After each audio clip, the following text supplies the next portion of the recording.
सफलता मिलती है इसलिए नहीं कि आप इसकी इच्छा करते हैं, बल्कि इसलिए मिलती है क्योंकि आप इसे कमाते हैं। हर कोई इसकी इच्छा करता है, पर यह आती तभी है जब आप काबिल होते हैं। जो इस जीवन को एक विशाल संभावना के रूप में देख रहा है, उसके लिए कोई असफलता नहीं है। पर जो इंसान जीवन की साधारण घटनाओं को भी जीवन का लक्ष्य मानता हो, सिर्फ उसी के लिए सफलता और असफलता होती है।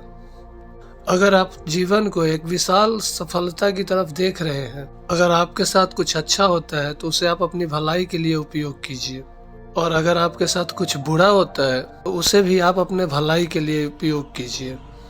जब अर्थव्यवस्था उछाल पे होती है तो हर मूर्ख सफल हो सकता है, पर अब कुछ दिनों से मंदी चल रही है तो अब सफल होने के लिए कुछ और चाहिए। आपके जीवन की अलग अलग परिस्थितियाँ, आप उसका उपयोग कर सकते हैं जीवन को सफल और मजबूत बनाने के लिए। फिर आप बैठ कर रो सकते हैं, चुनना आपको है कि आप क्या करना चाहते हैं। अगर आपके जीवन में कुछ भयंकर घटना भी हुई है तो उसका इस्तेमाल भी किया जा सकता है आपके विकास और आपके खुशहाली के लिए। असफलता तो खुद ही एक खराब चीज़ है, अगर आप फिर भी इसमें डरते हैं तो ये तो और भी बुरा हो जाएगा। क्या आपको लगता है कि आप एक कीमती जीवन है? आपका जीवन आपके लिए कीमती है? अगर वो कीमती है तो आप अपने जीवन को किस चीज़ में लगाने जा रहे हैं? आपको बस इसी चीज़ की चिंता होनी चाहिए। आपको कोई चीज़ इसलिए नहीं करनी चाहिए कि कोई और वो काम कर रहा है। आप अपना जीवन लगा रहे हैं तो आपको ये तय करना चाहिए कि आपके लिए कौन सा चीज़ बेहतर है, आपको वही चीज़ करनी चाहिए। इससे कोई फ़र्क नहीं पड़ता कि वो फ़ायदेमंद है या फ़ायदेमंद नहीं है। अगर आपका दिल किसी चीज़ में नहीं है तो आप अपना सर्वश्रेष्ठ नहीं दे सकते हैं। अगर आप अपने जीवन का सर्वश्रेष्ठ चीज़ नहीं कर सकते तो आपके साथ शानदार चीज़ें नहीं हो सकती। हम यहाँ जीवन कह रहे हैं, वह समय और ऊर्जा का एक खास जुड़ाव है। समय और ऊर्जा के इस जुटाव को ज़्यादातर लोग संभालना नहीं सीखते, इसलिए हमें उनकी प्रकृति को समझना चाहिए।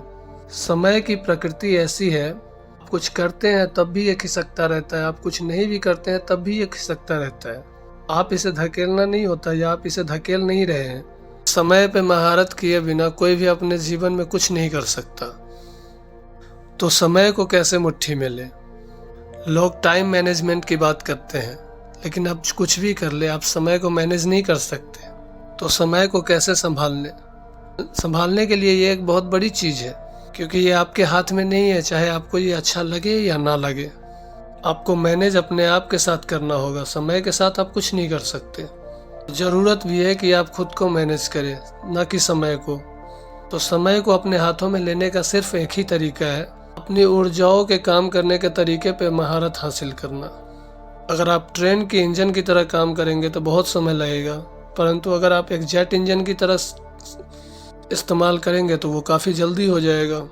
तो जो काम कोई व्यक्ति 10 साल में करता है, अगर आप उसे 1 साल में कर सकते हैं, और अगर आप दोनों 100 साल तक जिंदा रहते हैं, तो असर और अनुभव की गहराई के मामले में आप 1000 साल तक जिंदा रहे। सिर्फ यही तरीका है जिससे आप समय को अपने हाथों में ले सकते हैं।